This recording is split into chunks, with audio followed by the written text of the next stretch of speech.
So did you want me to share some of that presentation, and would I do that? Yeah, we'll talk about it, but now Okay. we're live. So thank you for Okay. being here, Tricia. Welcome to the Absolutely. Investing Across Borders show.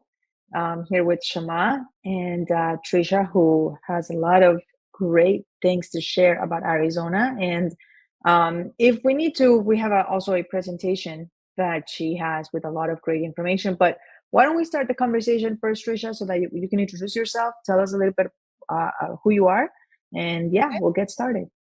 Perfect. Thank you so much, Mary. I'm Tricia Lehane. I live and work in the greater Metro Phoenix, Scottsdale, Arizona area. I moved to Arizona from British Columbia, Canada in 2005, and I do brand myself as the Arizona Canadian Connection. And I love working with foreign nationals, especially Canadians, and I joke about it. I speak Canadian and American.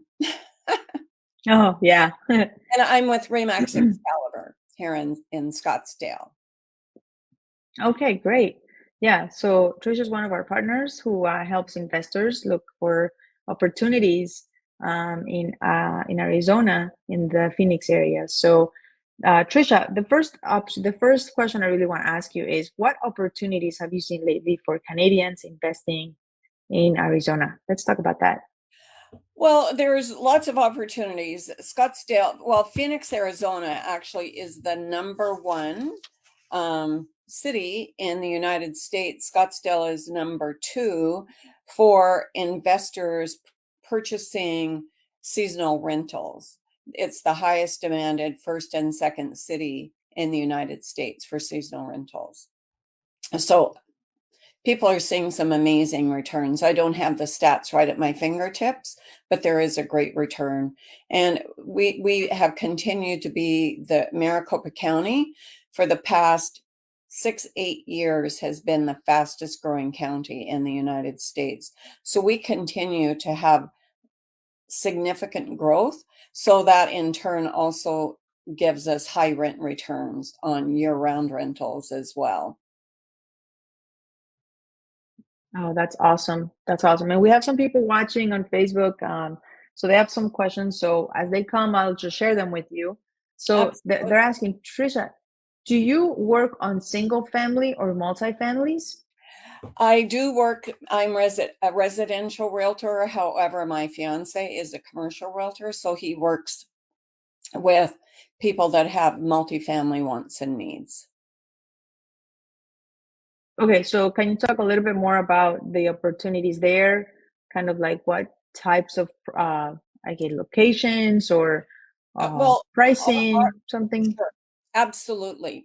So the Greater Phoenix Economic Development have just launched and released Taiwan Semiconductor is actually building investing $42 billion in development for microchips here in the valley in North Phoenix. So that just within itself is significant. And single family homes, I mean, our market is shifting. There's a lot of opportunities for investment properties here in the valley. So if people are considering seasonal rentals right in the core, the greater Phoenix downtown and Old Town Scottsdale definitely would be your best area for investment, as well as right throughout the valley, even though they're building this huge plant up north off of the I-17 and 303. There is investment opportunities in the whole area. And we're huge. Our area covers about the same as Los Angeles. We don't have the population density that they do here, but we're over 25,000 square miles in my Wow, MLS system. And there's lots that's of growth awesome. as well with semi trucks being built here that are driverless. Same thing with cars. Like the valley's just literally on fire for growth. Wow, okay, great. Shama, did you want to ask a question? No, my question. I have one, but just for the end, not for now.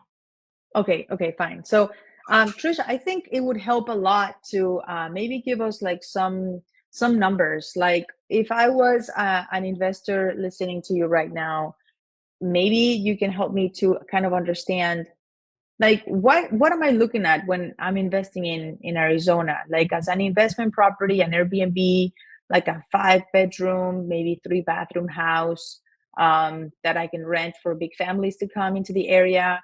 What type of price range am I looking for? What type of location should I be aware of? Just so that people can kind of get an understanding.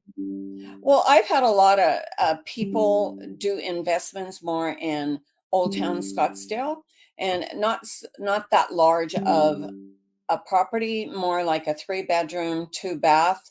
Um, our state and cities are actually doing a lot more clamping down. And the matter of fact, I'm attending a workshop on Monday with the city of Scottsdale to identify what the rules and regulations are. I mean, every time I travel, I'm on a plane coming back to Scottsdale to the Phoenix airport, and there's a bucket load of young women and men coming here for their bachelor and bachelorette parties. And of course, you know that Phoenix is hosting Super Bowl, and people are literally they're moving out of their own homes and renting their properties. I was just at a meeting last week at a Marriott in South Scottsdale, and they're charging $1,600 a night for a 1 bedroom Wow, for the week before that's and the week after. amazing. So let me give you a for instance. I had Yeah, before we do that, sorry to interrupt you, Tricia. There's a sound in the background. I think. Oh, perfect. Okay, now there we go. So you were telling us that it's the Super Bowl, and that's what's really Okay, yeah, driving Super this. Bowl. So we Mhm. have starting January, we have events. The matter of fact, the Barrett Jackson car auction is on in Phoenix, in Scottsdale right now. And there's thousands of people that attend daily. So a seasonal rental, let's start with just a very simple townhome that you'd pay about $500,000 for when you purchase it. Your return would vary. Probably in the month of January would give you upwards of a ten to $12,000 return on your investment in a month. And so January, February, March is very busy. We have spring training in March that brings thousands of people to the Valley. And I generally, when I'm working with investors for seasonal rentals, actually suggest in the greater core of the area. Wow. Yeah, that sounds like a great ROI when it comes to It is, in, absolutely. in And as well, because we have such a demand for housing, we, as many cities in the United States, have a housing shortage.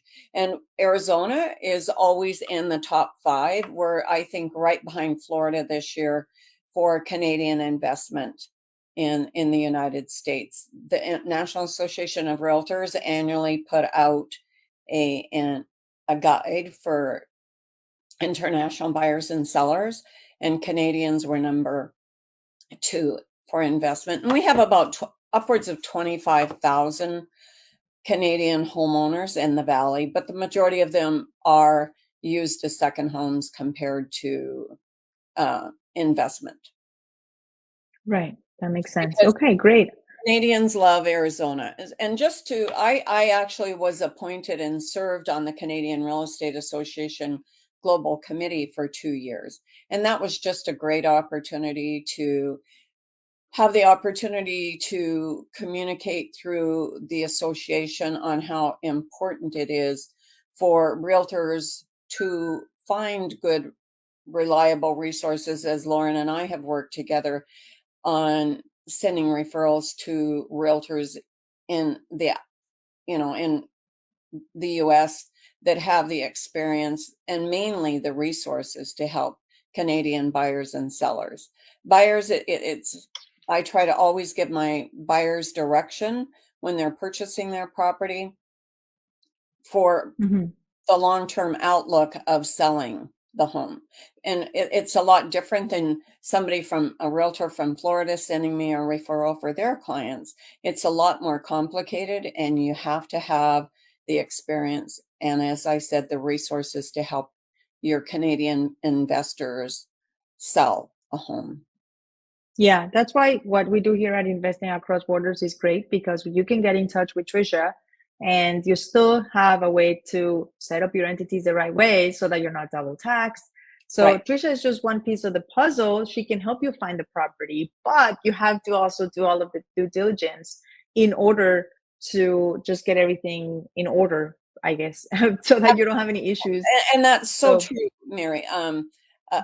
So back in 2005, I moved from Kelowna, British Columbia to the Phoenix area. And in 2008, I sold my first $1 million home to a Canadian from Vancouver. And he said to me, you should be coming to Vancouver to do a workshop. Vancouver loves Scottsdale, and they definitely do. And now we're back to pre-COVID. We have direct nonstop flights daily from oh, the sound is back. Oh, there we go. I think we got it, maybe.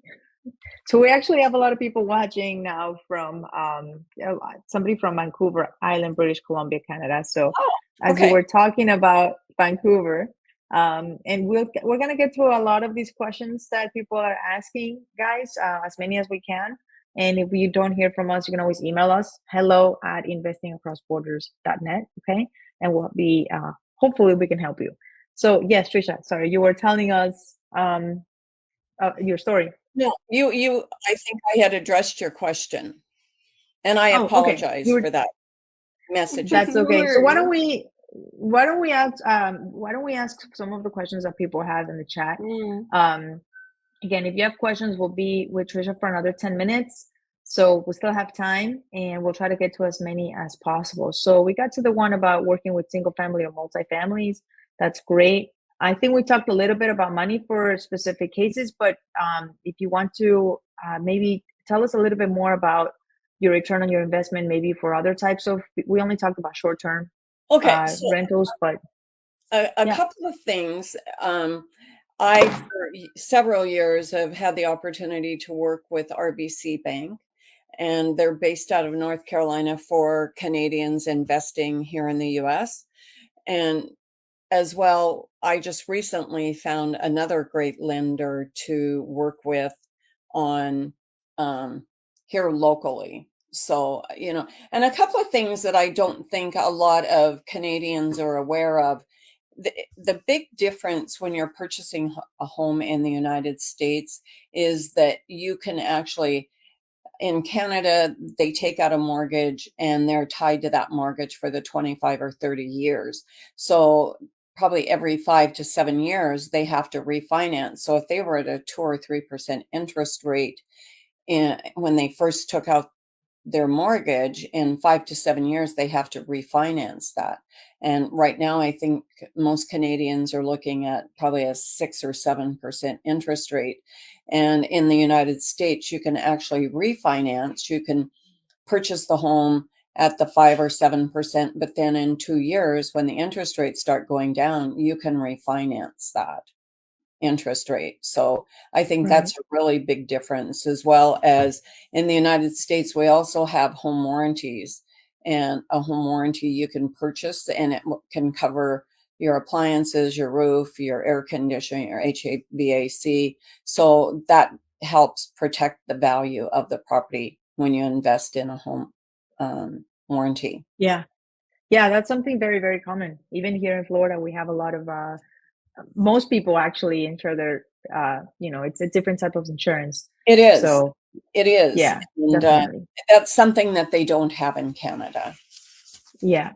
So that's key, guys. So because of the knowledge of Trisha, you're able to really understand some of the differences that are subtle differences that make a big, big part in your investment journey. And it's not just with appliances, it's with everything. That's why the It first is. thing that you should do is to book a consult with us, investing. But as I was saying, as Trisha will be back soon, the biggest thing is making sure that everything is in order so that you can protect yourself. And the biggest thing is scheduling a consult. So investingacrossborders.net/consult. Okay. For anybody who's watching. And let me see if Trisha, something happened.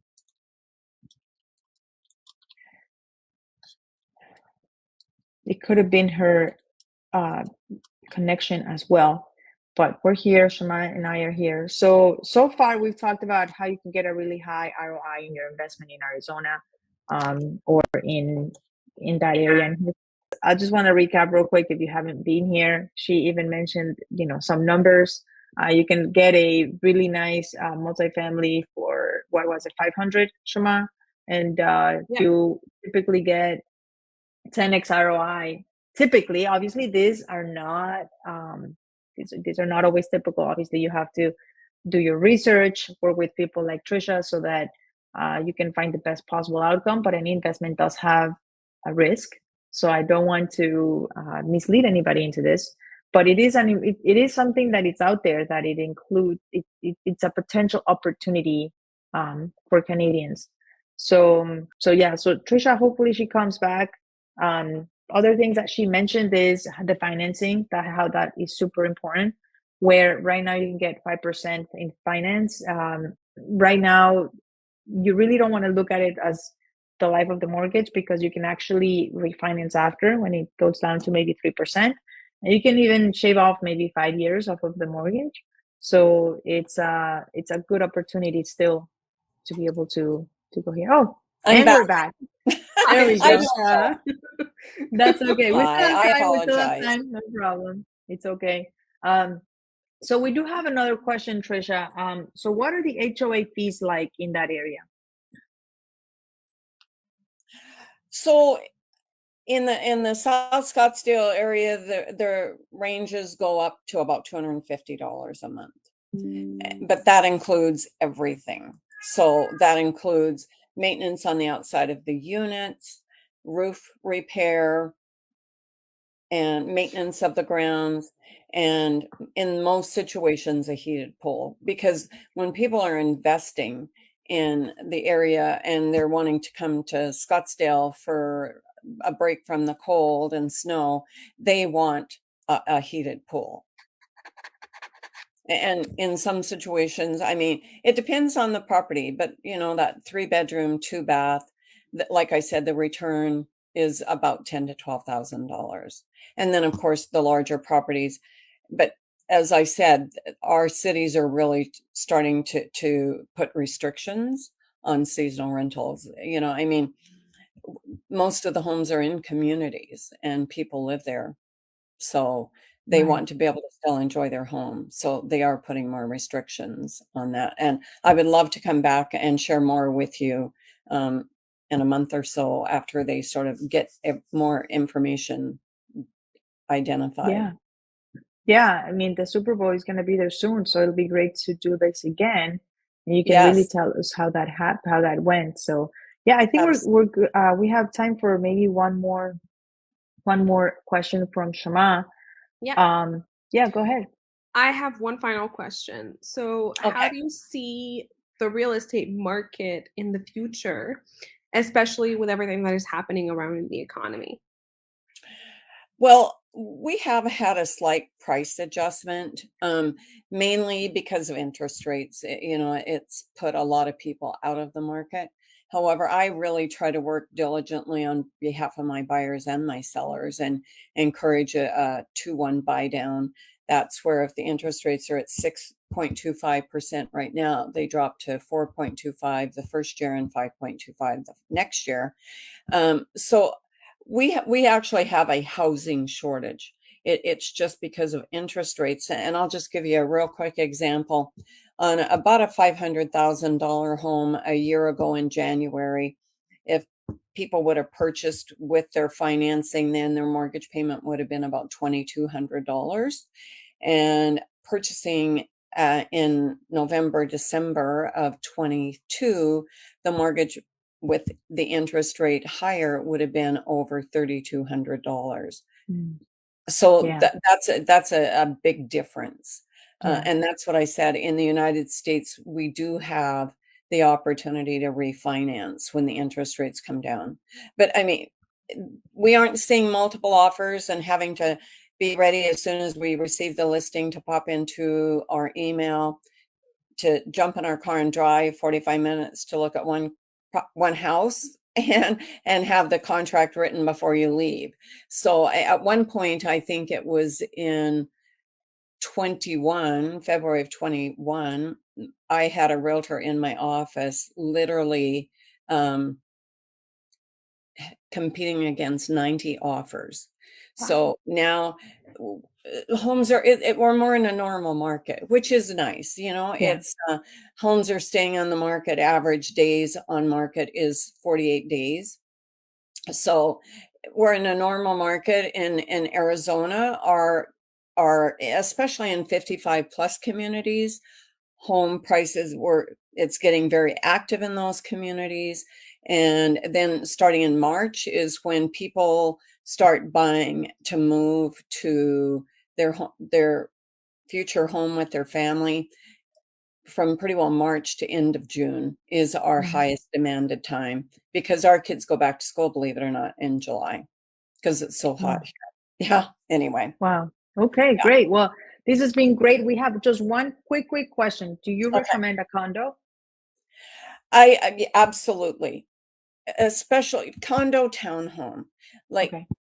I would probably recommend a townhome over a condo, because outdoor living in Arizona is equally important as our indoor. That's why people want to come here. And I always say, if you have kids, you absolutely need a pool. Yeah, it's very similar to Florida. I feel like this is all Florida in a different location all over again. Oh, absolutely. And I so apologize. I haven't been on this platform before, so It's okay. StreamYard. So thank It's you for your okay. patience and your understanding. Yeah, I think the biggest thing here is, you've given us so much information, really, really valuable information, I think, for people who don't know the area and they're trying to make up their mind as to the best way to invest in the US. Arizona could be in the near future. And of course, we'll love to help them. Again, the consult link is investingacrossborders.net/consult. We would love to help you. We would love to connect you to partners all over the world, all over the US, just like Tricia. But the And first Mary step as is, well. I yeah, have the presentation I sent you, which yeah. is a great overview on the Metro Phoenix area size, the city sizes, everything. It Yeah, shows. so maybe next time Yeah, we'll do that, because I okay. think this is something that we can have you. We would love to have you back. I think we had a couple of technical difficulties, but we would love to have you back in maybe a few weeks, and we can talk a little bit more specific on those numbers and those Sounds topics. great. Okay. And thank you so much for joining us. So for everybody, we'll be back next week. We have another guest next week. If you haven't scheduled a consult, do so, because right now we haven't stopped, and we work with a certain amount of clients per month. I think we only have room for one or two more this month. So we'd love to help you. We're here to serve our community, to bring people into the US in the safest way and legal way possible, because we're here to support you. So we'll be back next week in the Investing Across Border show. Thank you, Shama. Thank you, Thank you, Tricia, for being everyone. here. Bye-bye. Find us next week. Bye-bye.